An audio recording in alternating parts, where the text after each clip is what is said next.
Hello everyone, আসসালামু আলাইকুম। কেমন আছেন আপনারা সবাই? আশা করি ভালো আছেন। আলহামদুলিল্লাহ, আমিও ভালো আছি।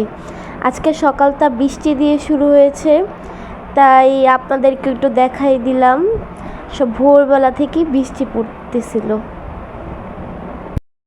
সো গাইস, আপনারা তো ব্লগের শুরুতে দেখতেই পেরেছেন আজকে সকাল ভোরবেলা থেকে কি ঝরে বৃষ্টি পড়ছে। তো ব্লগের ইন্ট্রোটা তো আমি দিয়ে দিলাম, আর ব্লগের থাম্বনেল আর টাইটেল দেখে বুঝে গিয়েছো যে আমাদের ঘরে সেই বিশেষ অতিথি আসতে চলেছে ইনশাল্লাহ। বেশি আর দেরি নাই। তো আমি রেডি হয়ে গেছি। আমি একটা ছাড়ছিলাম তোমাদেরকে যে আমাদের ঘরে আসতে চলেছে নতুন অতিথি। তো অতিথিটাকে এখন বলেই দেই, তোমরা হয়তো শোনার জন্য অপেক্ষা করছো। আসলে আমার ভাইয়ার বিয়ের ব্লগ তোমরা দেখেছিলা নিশ্চয়ই। আবার ভাবি ননদের আজাইরা ঘোরাঘুরি গেস তো করেই ফেলছো, তাই না? জি হ্যাঁ, ঠিকই, আমার ভাবির বাবু হতে চলেছে। তোমরা সবাই দোয়া করো। আজকে গিয়ে এখন আমরা ডক্টরের কাছে যাব। ডক্টর বলছিল 9টার মধ্যে হাসপাতালে থাকতে।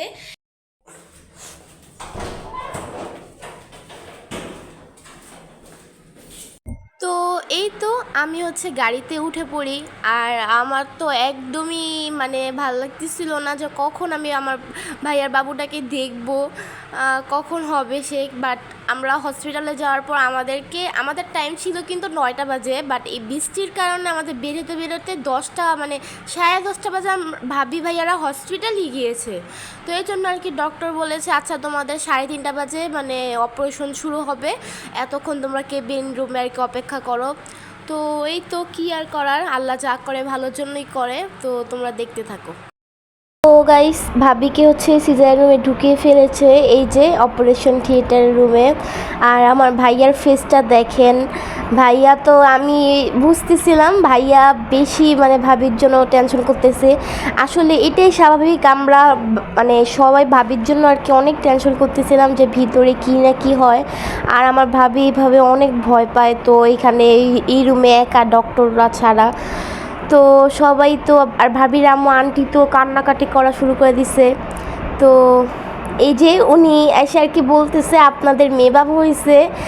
তখন তো আম্মু, সাদিয়া আপু আমার ভাবির বোন, আমি সবাই আমরা আলহামদুলিল্লাহ বলে চিৎকার করে উঠছি। কারণ আমাদের ইচ্ছা ছিল একটা মেয়ে বাবুই হোক। এই যে দেখেন আমাদের লাল সুন্দরী চলে এসেছে। আমার বাবা তো বলতেছিল আমার নায়িকা। মাশাল্লাহ মাশাল্লাহ মাশাল্লাহ, সবাই মাশাল্লাহ বলতে ভুলবেন না কিন্তু। বাবু তার দাদার কোলে উঠেছে, দাদা এখন আজান দিবে, তো আপনারা দেখেন। লোক আছে নাকি? আচ্ছা ঠিক আছে।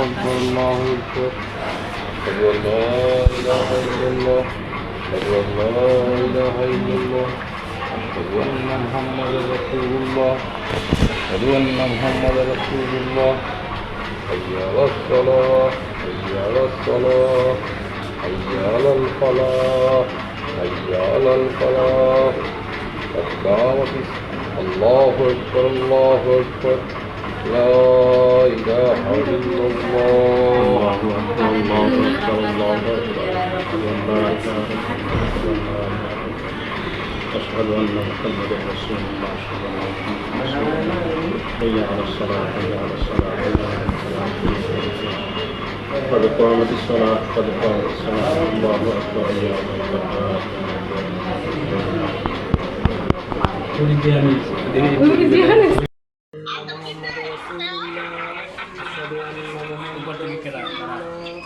حي على الصلاة حي على الصلاة حي على الفلاح حي على الفلاح الله أكبر الله أكبر لا إله إلا الله। গাইস, আমাদের বাবুর আজান তার দাদা দিয়েছে, বাবা দিয়েছে, নানা দিয়েছে। বাবু কত ভাগ্যবান, তাই না? তো সবাই কিন্তু মাশাল্লাহ বলে যাবা, মাশাল্লাহ বলতে কেউ ভুলবা না। এই যে বাবু তার দাদুর কোলে, বাবুকে নিয়ে আমরা কেবিনে চলে যাচ্ছি, কেবিন রুমে। এই তো এই যে বাবু তার ফুপ্পির কোলে উঠেছে। মাশাল্লাহ, বেশি দেখাবো না বাবুকে। তো এই তো ক্ষুধা লেগেছে, কেউ খেতে দিচ্ছে না, ওকে একটু মধু দিচ্ছে না, কেউ বুঝতেছে না।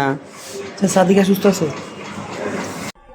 আর অন্য দিক দিয়ে এই যে দেখো মোবাইলে যতগুলো মানুষ দেখতে পারতেছো সবাই কিন্তু দাদু, ওরাও কিন্তু বাবুকে দেখতেছিল।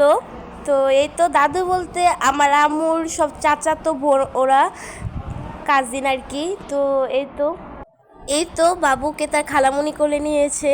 মাশাল্লাহ মাশাল্লাহ। তো বাবুকে নিয়ে আরেকটা ভিডিও আসতেছে, তো ওই ভিডিওটা কিন্তু সবাই দেখবা।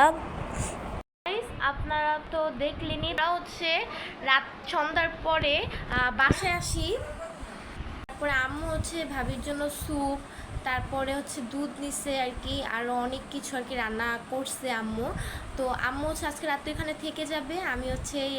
আমি আর বাবা আম্মুর সাথে যাচ্ছি। আমি আর বাবা একটু পরে চলে আসবো আর কি হসপিটাল থেকে, কালকে সকালে আবার যাব। তো বাবু হওয়ার ফার্স্ট ভিডিও এটাই ছিল। সেকেন্ড ব্লগ যদি দেখতে চাও বেশি বেশি কমেন্ট করবা, সেকেন্ড ব্লগও আমি খুব তাড়াতাড়ি আপলোড করে দিব। আজকের মতন এই পর্যন্তই। ভালো লাগলে একটা লাইক করবা, শেয়ার করবা, সাবস্ক্রাইব করবা, পাশের বেল আইকনে একটা ক্লিক করবা। আজকের মতন টাটা।